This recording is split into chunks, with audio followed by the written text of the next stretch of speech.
Hello, welcome back everybody to another episode of the Let's Play series, and yes, we are starting off the same place we were last episode. Still working on the Shulker Box farm. It's getting close though, I think. So at the very end of last one, we kind of saw it working, and it worked, kind of, but it was very slow. So I've decided to add more layers onto the Shulker Box farm here. Instead of just having one, we're going to go with 4. And I'm in the middle of building those up right now. We also talked about the idea of having a potion system to heal the Shulker. And I worked on that. It was a disaster. Well, actually, it's kind of weird. It's a huge success and also a colossal failure at the same time. What do I mean by that? Well, we're going to have to go check it out. All right, everybody, let's go check out the battle bait. No, just kidding. So this is my world list, and I'm just showing you this so you're not confused. Basically, over the years, what I've done is I've created copies of my Let's Play world, and I use those as creative worlds until they get cluttered or outdated, and then this is our real world over here. This is my current creative world. So here is where I've been messing around with designing different auto-brewers for that Shulker Box farm, because we need something to heal up the Shulker so it doesn't die on us. And it's got to be a pretty fast auto-brewer, like more than 1 brewing stand is needed, probably like 4 or 5. To keep up with the rate we were going to need to heal that Shulker. So I've just been messing around, and I came up with something pretty interesting over here, which I thought we were going to use. Spoiler, it doesn't work. It does, but it doesn't. And we're going to see why. But otherwise, I would just showed you in our Let's Play world how this works. We're not going to be building this. But yeah, basically, it's an auto-brewer that doesn't use any redstone, really. It uses minecarts and water streams to do all the complex stuff, which is, I think, pretty cool. Now, the way this works is in this update, rails can go underwater, but they can also hold water back, which allows us to do some pretty new and interesting stuff with the minecarts. So as it goes by here, it picks up the water bottles, goes up a bubble column over top here, and normally when it goes over a hopper, like on a rail, it'll only drop off 1 item. But if it goes over slowly, like with a water stream, then it can drop off all 3. And then we use water streams to time the length it takes for the brew to happen. And minecarts move slower over soul sand as well. So I got a couple extra seconds that way. And as soon as the brew finishes, the minecart passes underneath the brew stand, picks up the potions, and then it's a chaining system. So then it brings it over here, the awkward potions, and it's going to add melons to make an instant healing. Again, it's going around the loop. I found a pattern here that's pretty compact so that I could squeeze a bunch of brewing stands together. And again, it's going to go right underneath that brewing stand, pick up the potions, and all in all, it works just fine, actually. With 1 or 2 minecarts anyways. So the real problem comes in when we add more than that. The whole idea with the system was to make a fast brewer. So I was trying to get it to work with like 4 or 5 going around the loop. Just space them properly, build it all within 1 chunk. Everything should be fine, right? Well, what ends up happening is kind of weird. It's a bit of a lesser known game mechanic. Basically, the more hopper minecarts you have like in a single area, I think it calculates it by a chunk. Then, oh yeah, of course it's working fine now that I'm trying to show people. What will happen is it'll start like not picking up the potions. It might only pick up 2 instead of all 3. It might only, God, this one's messed up. See this? It's only got 1 potion in here. Or it might only drop off 2 over here instead of all 3 like it's supposed to. And the reason is because hopper minecarts share the amount of items they can pick up between each other. So the more hopper minecarts in a chunk, the less each one can do. And when it comes to high precision things like this, that means every once in a while it's going to skip dropping off a potion or picking one up, and the whole thing gets out of sync. And the end result of that is not only does it slow down brewing and waste brewing ingredients, but also the final results. Sometimes you end up with awkward potions in here. We're trying to brew instant 2s. Sometimes they will be missing the glowstone or whatever, and you'll just get regular instant health, or some won't have the gunpowder. Yeah, so the long story short, I wasted like 2 or 3 hours building that. I was kind of sad it didn't work, but I thought it was pretty cool, so I wanted to show it off anyway. But I did learn a couple things from that. So, like, I always assumed the hopper sharing, like, I knew about it as I was building that, and I thought it would be fine because I assumed it was only true when the hopper minecarts were actually moving items around. But even if they're empty, it seems they will share the amount of items they can move with each other, which is news to me. I didn't know about that, which is what broke it. So that's good to know.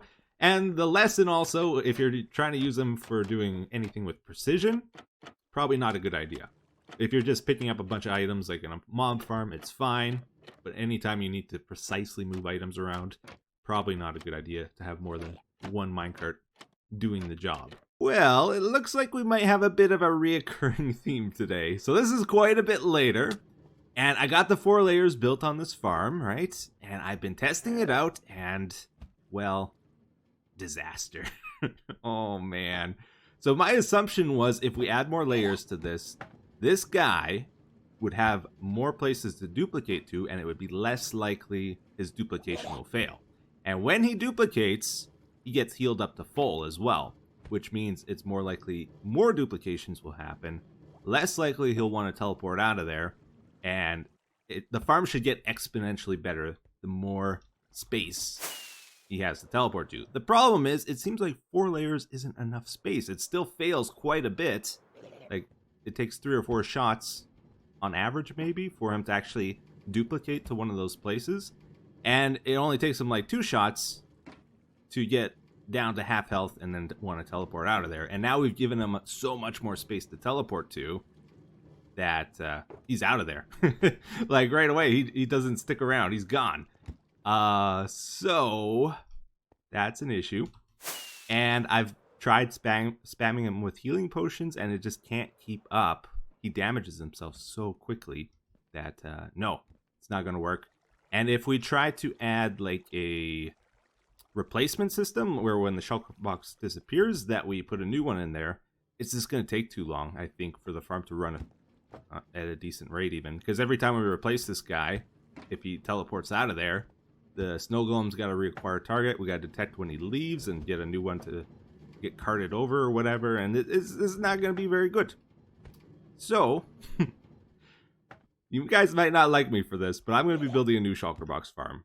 The other option is we tear down all this stuff and add like 8 or 12 layers to the thing, and then it might work. But the problem is there's also the chance it might fail again, and we're back to square one, which I don't want to take the risk on. Also, there was some issues where the snow golem might randomly die. I never figured out why that was, and I did see the minecarts break on me from the Shulker Box collection system. So there's like a lot of little problems with that farm too. And while I was building it, I came up with a new idea that I'm way more excited about. And after that one failed, I decided to test it out, the new idea, and it works way better. Now, the main downside of building a new Shulker Box farm is we had to get brand new materials for it. But thankfully, it's mostly just glass and sandstone we're going to be building out of. I grabbed some rails so we can cart a shulker over to our main island area. I found one just 2,000 blocks away. There's a leftover one in one of my fortresses. So I think it's worth just bringing it back here, actually. And we got to get started off the main island here. We're going to go way down to the bottom of the world, and then we're going to build way up to the top of the world. It's going to be a huge, giant, skinny farm is the plan. And I think this is the best way of starting out, right? I don't know. Usually I just use a water bucket and then like propel down and build off of the island down and just try to keep an eye. I don't go past 0. I've done it before, but thankfully we got the rockets now. Before you used to have to like bow boost your way if you fell into the void. That was scary. Alright, careful. 5, 4, 3, 2, 1. We do one more? Wait, we can do 2 more. Oh, I can do another one. Yes, got it. Okay, so that's the very bottom of the world. Awesome. I'm going to build off away from our island now. And it doesn't really matter too much where we put this. I just want to be far enough away that the dragon has like 0 chance of ever running into it. Yeah, okay, so I think the plan here is I'm going to blitz through building most of this farm. It's actually fairly simple except for the bottom and the top of the farm. This is the bottom here. So I'm going to show you that before I cover over everything. And you guys are probably sick of me building shulker farms though. So I don't want to spend too much time on this. But at the same time, I really need shulker shells. Like, I need them I need them, guys. They're such a big game changer. I can't live without them now. So, yeah, let's get this actually working. Now, the whole point of all of this down here is to bounce between the magma block and the soul sand. There's going to be a bubble column in the center of the farm that's either going to be pushing us up with the soul sand or pulling us down with the magma. And the soul sand pushes you up faster than the magma pulls you down. So you don't want the soul sand here as long. So we have two different timings, for one for the magma, one for the soul sand. And the soul sand will be shorter. This is a sticky piston here. And this is a sticky piston here. That's regular. That's regular. And the other thing to keep in mind whenever you're building a shulker farm is shulkers are jerks. They like to teleport everywhere you don't want them to. So I got to make sure every single surface is covered here so that they can't teleport into my redstone and mess up the rates of my farms. Okay, on to the next layer here. We're going to go a block and a half up on the second glass block and then 4 blocks out all around this thing. And we end up with something like this. So again, 1, 2, 3, 4. And the whole point of this layer is we're going to have a water cascading system in this farm, and this layer is going to catch that water and make sure it doesn't pour down and wash away our redstone. We're going to have a rim all around the edge to catch the water. I'm going to add a bunch of sea lanterns down here as well, just to light up the base here, make it look nice. And at this level is also where our item collection system goes. So all the shulker shells are going to end up in this chest, and we got to set up some hoppers to catch the shells as they fall down. And we kind of just do a ziggy-zaggy pattern like this. Awesome. All right, so that's the bottom of the farm done. That's the trickiest part. Now we move on to the body of the farm, which is going to take the most time. It's the biggest part. But thankfully, it's an easy pattern. So basically, this is it right here. And we have panes on the four edges. And we just got to build the glass up, basically. It's pretty simple. Then in the very center, we also have 4 panes like this. Now, the idea here is we're going to be standing in the middle of the farm, and the shulkers will be here, here, here, here, here, here, here, here, here, here, here, here. Okay, so there's 12 spots all around us they can occupy. And the reason for these panes is they allow the shulkers to still see us. They don't block their vision of us, but they block the bullets. So the bullets will try to shoot through the middle at us, and we'll kind of all funnel towards the middle. And a shulker cannot attach to the surface here because the pane is in the way if they try to do that. So they can't open up this way. They have to attach to this surface if they're over here. And they open up towards the middle, which is where all the bullets are going to funnel down. And there's going to be a high probability that they'll get shot by the bullets that way. That's the whole thing with this farm. It's kind of like a nuclear reactor. We got to increase the probability of a chain reaction going off and make sure there's enough probability for them to duplicate and not just fizzle out the reaction. And what I found when I was testing this is originally I had water on the outside of this farm to stop them from teleporting out here. But with just the 12 spots on each layer on the inside of the reactor, it is not enough for the reaction to continue. They actually need more places they can duplicate to, otherwise the duplication doesn't happen often enough. And now basically I gotta shut my brain off and I get to build and go put on a YouTube video. What's old Doc up to on the Hermitcraft server? This is the time I catch up on my videos, guys, when I'm doing stuff like this. Also, you know, a lot of times when I'm doing things like this, I might need to add lighting every once in a while just to make it look a bit nicer. And I don't really like to count. So what I'll do is, oh, I went too far actually. There's a trick to shut off your brain and still like get the right placements. I just do every 10 blocks. I'm at 30 now. Put one over here. I just got to remember to check every once in a while. But I don't have to count like, oh, 1 block up, 2 blocks up, 3 blocks up. I just know by looking at the Y coordinate. All right, everybody, check it out. We got her built up here all the way to the top of the world pretty much. We're at 245 right now. And I did not need to go this tall with it. Like even at half the size, it works just fine. But I think it gets slightly more efficient the taller it is. And also slightly less likely the reaction will fizzle out. So I went the full deal here. Because each layer is only 20 blocks to build, so it actually goes pretty quick also. Anyways, we're at the top. Now comes the next complicated part. I'm going to start putting down some slabs here, again, so they don't attach underneath these. Okay, so the only thing we really got to do with this top layer is add a water flooding system for the outside of our reactor. For all the shulkers that teleport outside, this will launch them back inside. But we got to keep the outside clean so that they'll have that extra space to duplicate too. And again, we're going to do upside down slabs here to hold the water in place so it doesn't spread all over the place. Because what happens with water, if it spreads and like joins together with each other, then it takes much longer for it to disappear, and I think it also causes a lot more lag on the game. So you kind of just want single columns of water flowing down the side here and not really merging together and constantly updating on the way down. So we got 16 dispensers here, and we got to power each and every one of them with redstone. And I think the most easy and efficient way of doing that is just to have a redstone dust like that all around. And this, if we put a block here, it'll power 3 of them from that redstone dust. If we put one here, it'll power that one. But we don't want to put another one here because then it will get double powered. It'll get powered from that dust here and that one there. So instead, I'm going to put a glass block here. Each side, we only need to power 4 of them. And same deal, glass block there, glass block there, glass block there. Just keep that pattern going. Okay, so we got to attach these 4 redstone dusts together, but we can't just attach them in the middle here because that's where our water column is going to go. So instead, I'm going to put some observers facing down towards the redstone. And I guess blocks here underneath. So that'll power through the block the redstone dust. And then we can attach them together just like this. Oh, but we're not done with it yet. No. We still need to regularly activate the dispensers with some kind of clock. We also need to fire them twice, once to shoot the water out, once to pick it back up. And it's going to get a little bit complicated here. So my plan is to, the water column is going to be right here, right?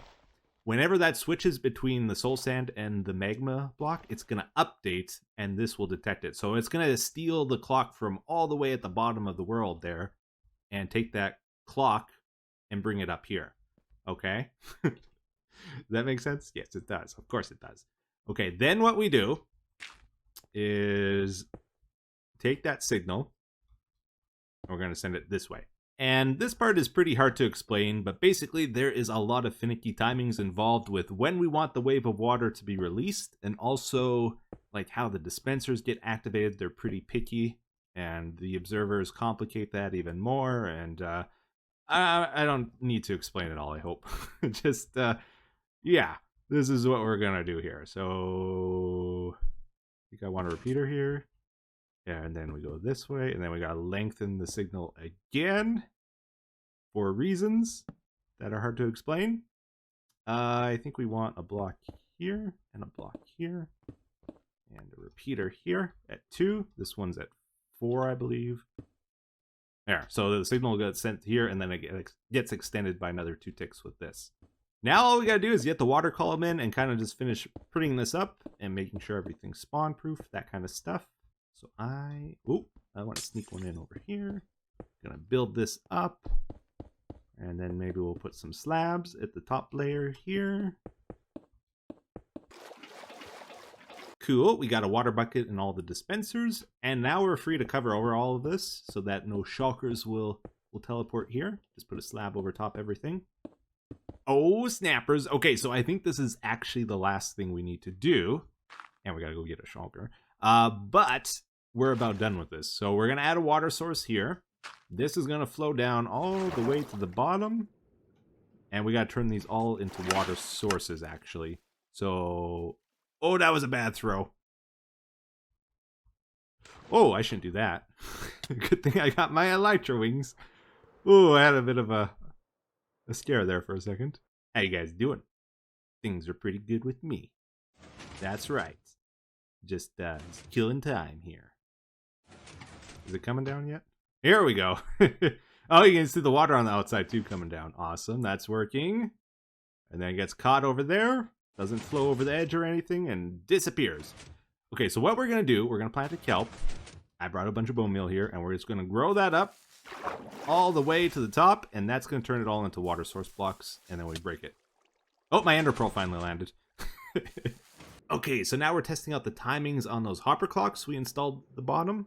We want this to take us just about to the very bottom, but we don't want to actually hit that magma block. like we just did. Oh, it was close, though. It was really close. Okay, the magma one had 65 in. Let's take that to 63. And the soul sand. Careful not to fall. We'll just take 2 out of there as well. Oh, give me 1 more. Yoink. Okay, there we go. Okay. Hi there. I don't like you. And you don't like me. But we're going to be spending some time together, you see. And I would really appreciate some cooperation. This should grab them. Yeah, okay, good. Okay, everybody. So this is the part of the project I've really been dreading. We got to get a shulker all the way back to our main end island, which is 2,000 blocks that way. Now, I've been trying to decide if I should do a flying machine or rails, and I think I'm going to go with rails. Just because it'll probably take longer, but it'll for sure be safer. Okay. And safer sounds better to me. And if for some reason he dies, we'll still have the rail here. And if we go 1,000 blocks that way, there's another fortress loaded up with shulkers. We can grab another one.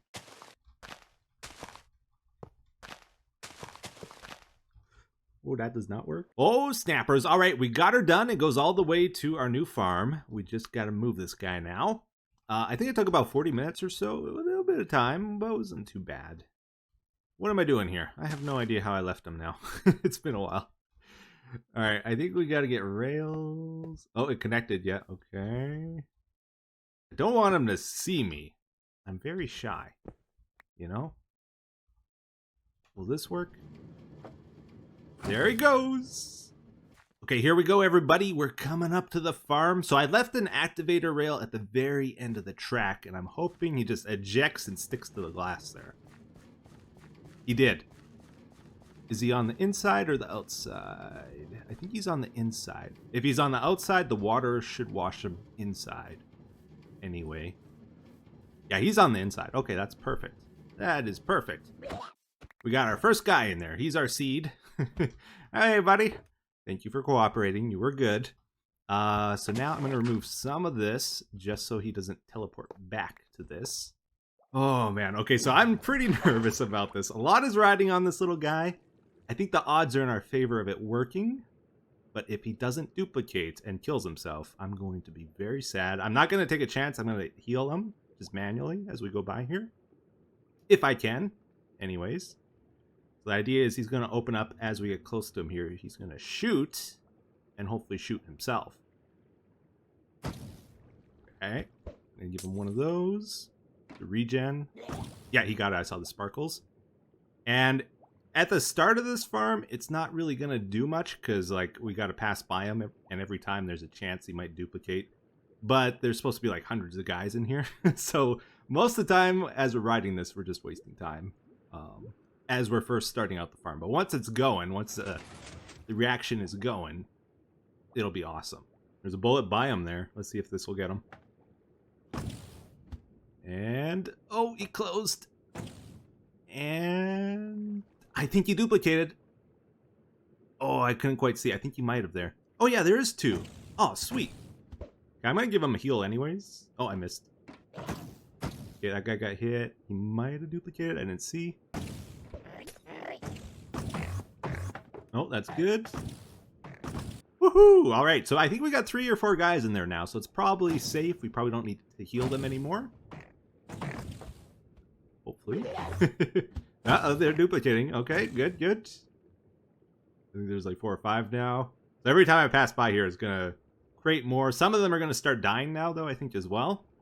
Basically, they die just by shooting each other. Cool, cool. All right, so I stepped out of the farm for a second just to show you how it's looking from the outside. And I don't think I've shown the water thing too well just yet. But basically, it starts from the top and flows all the way down. And any shulkers it passes on the way, they are forced to teleport. That helps to scatter them. And it also helps to get them back inside so that they can take part of the reaction if they're needed. If they're not needed, then they'll just die and you get the shells from them, right? So the one thing is it takes a very long time for them to scatter to the 2 extreme ends. We only put 1 in the middle. And it's starting to get dense in the middle. Like, there's a lot of guys here now, but it's taking a long time for them to spread. Eventually, the whole tube will get filled up, though, I think. but this is about as dense as they get before they start killing themselves. Now, to be honest with you, I have no idea what the rates are on this farm. I haven't really figured that out yet. But we got 24 so far, just in kickstarting it for a few minutes. I'm guessing it's probably going to be a few stacks an hour, though. But we'll have to wait and see. I'm going to be doing something here, just kind of as an experiment. So from here, I'm going to count 1, 2, 3, 4, 5, 6, 7, 8. And then here, we're going to set up some trap doors. 3 of them, I think. This is going to go all the way up to the sky. Now, the reason for this is a little hard to explain, but basically they're going to be like this, right? These are, this is the only surface, this front part, that the shulkers can teleport to. They can't teleport to the sides of the trapdoors or the back of it, just this front part. And it's outside of the range of the shulkers to teleport to when they are inside the reactor, but when they're on the outside here, they can either teleport inside the reactor or onto the trap doors there, and those are going to act as sort of like a backup emergency in case something goes wrong, but also they might work as an overdrive system where we can flood the trap doors and it'll send like hundreds of shulkers inside. Yeah, I gotta say, shulker farms are actually pretty complicated. There's a lot of like careful maneuvering you need to do with them. They're very prone to problems, but the idea with this, the duplications only happen inside the reactor there. And every shulker within 8 blocks of a duplication happening lowers the chance by 20%. So when it's densely packed like that, duplications happen rarely. It's not good. So what we're trying to do with this, inside the reactor when a duplication happens, the full health guy stays inside the reactor, and the guy that got hit teleports on the outside of the reactor, or he might teleport inside as well. If he's on the outside, ideally we want to get rid of him because he's low health. He's unlikely to duplicate again. So we're trying to send him to these trapdoor outer rings. And because it's a double hop, he hops once from inside to the outside ring and then from the outside ring to the trapdoor. It's far enough away on these trapdoors that it has no interference on the duplication rates inside the reactor. So we can just store as many as we want on these trapdoors. And then since they're all kind of low health guys, once we get a bunch of them, we can just send a water fall down. It'll wash them all off onto the outside of the ring. And then that waterfall will wash them onto the inside most likely. So then we're going to have a massacre is the basic idea with all the low health guys. Is how I foresee it working. I haven't tried it yet, but that's my plan. Anyways, I don't think we're going to see anything like that happening today, though. I got to run the farm for quite a while before something like that happens. But we did get all the trapdoors in, and I think I'm going to go inside there and just run it for a while and just make sure they're actually teleporting onto the trapdoors, and then we'll probably have to wrap up for today. And before we wrap up here, maybe I'll mention a few more details about how this farm works. So if you're wondering why we're not getting shot, it's because like, there's nothing blocking the bullets from hitting us, but we're just moving so fast through this that they can't really catch up to us. So they just kind of follow the sides here, which works out pretty awesome. Also, it works better on the downward than the upward. The upward works a little bit, like they'll still hit each other a few times, but we go by a little too quickly that way. But we have to get back up to the top somehow, so I figured let's just do it inside the farm. And you'll notice like the bullets kind of hang around for quite a while. So they can kind of like build up and then like shotgun these guys and create a bunch of duplications at once sometimes, which is cool. The other thing you'll notice is we're losing food because we're traveling so far here. I think it counts as swimming maybe, and swimming takes up hunger. So eventually we'll run out of food if we AFK in this, and then we're in trouble, right? Well, we can also set up a regen beacon, and that counteracts the food loss penalty. So we can be starving and not lose health that way. Oh, snappers. Okay, so we ran up and down like 5 times or so, and it looks like 2 guys. Oh, we got 3 now sticking to this thing, so it is working. That's pretty cool. And again, we're not really covering the full length of the tube just yet. But I don't know if I should just manually move a couple guys around so that they reach both ends, or if I should just ride it out and let's see if it'll happen. But yeah, it's working. It's working. And then at the very top here, you can see I set up some dispensers with water buckets in, and they can flood the whole thing whenever we want to. But yeah, unfortunately, guys, it is that time again where we wrap up our episode with the comment of the day, which says, "Hey, Etho, do you ever spend time in your single-player world just for fun, to relax?" Now, this is a great question. So I got a bit of a story about this. Now, a few years ago, I kind of got into the habit of join my worlds, press record. Join my world, press record. Get an idea in creative, press record. You know, like just like pump out the episodes, right? And I found I was starting to not really enjoy the game as much, and I kind of got burnt out a bit. And you know what it was? Oh, this guy ain't good. Wait, is this Riptide? You know, let's just walk away from him. We don't need to fight. Only bad things can happen. What I found out is that I gotta just spend time playing in my world. You know, I like to just grind resources off camera and like put on a video or something as I'm doing it. It's really chill and relaxing. And usually that's when I get all of my ideas, actually. Is this when I'm not really forcing like episodes out and stuff. Just like have fun, relax, play the game. And I found the more I do that, the less I feel burnt out playing the game, which is important when you play for years and years and years in the same world. Very crucial. Also, setting your own time schedule when you want to actually play instead of feeling forced to. Like I kind of felt before. I used to like always try to record an episode every day or every second day or every third day, and now it's kind of gotten to like every week, and honestly, I'm loving it. I love like the slow pace. I know you guys hate it. You absolutely hate it, but it feels so good for me. And then like at times I feel like especially inspired to play, and I'll play more then, right? But I don't want to force it. Great question. Thanks for asking it. Thanks for watching, guys. Hope you enjoyed it. Take care. Have a great day. Bye-bye.